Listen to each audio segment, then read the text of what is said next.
Hi, Chiniquy. This is the Hard Money Minute, sponsored by IMC Money. IMC Money is the place you go for all your acquisition and development financing, especially all you house flippers out there. Today I'm going to answer the question of, should you flip a rural property? Should you flip a rural property? Short answer is no. So if you're looking for the short answer, that's it, no. But if you want a little bit of color on that, I can give you a little more details. There's 3 exceptions I make. 1, are there comps? 2, is it a killer deal? And 3, would you maybe keep some of it for yourself?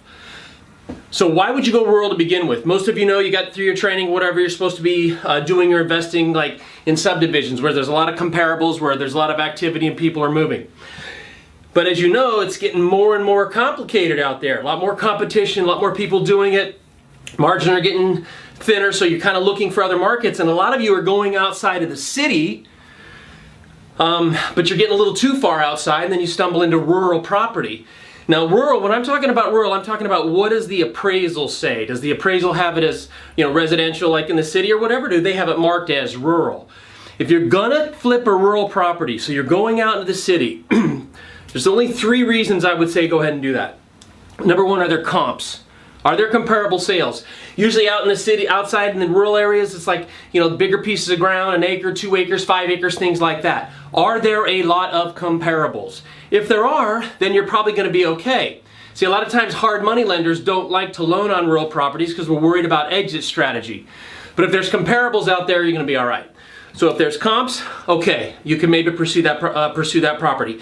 Number 2, if it's a killer deal, some sort of pocket listing, there's no real estate agents involved, the children of an estate and you're getting a good deal, something like that. That might be something that you pursue. And the third thing is, are you going to keep some of it? And the reason I like this play is because, let's say you buy this property, it's out there a little bit rural, it's 5 acres, 4 acres, 3 acres, whatever. What you can do a lot of the times, depending on the zoning and things like that, is you can split that property up. And so what you'll do when you go in to flip it is, if it's a 2 acre parcel, split it in half, leave 1 house on that property, and then the other acre you keep for yourself for a building lot down the road, now, later in the future, whenever. Because remember, the reason you're out there in rural to begin with is because in the city there's not as many properties. So everybody's kind of starting to grow out like this, and eventually you'll get out there and they'll be like that property's going to be worth a lot more. Remember, as these cities expand, that rural becomes valuable down the road. So if you're trying to flip, there's 3 things to keep into consideration. Number 1, are there comparables? Number 2, is it a killer deal? And number 3, are you going to keep some of it? If none of those answers are yes, don't flip a rural property.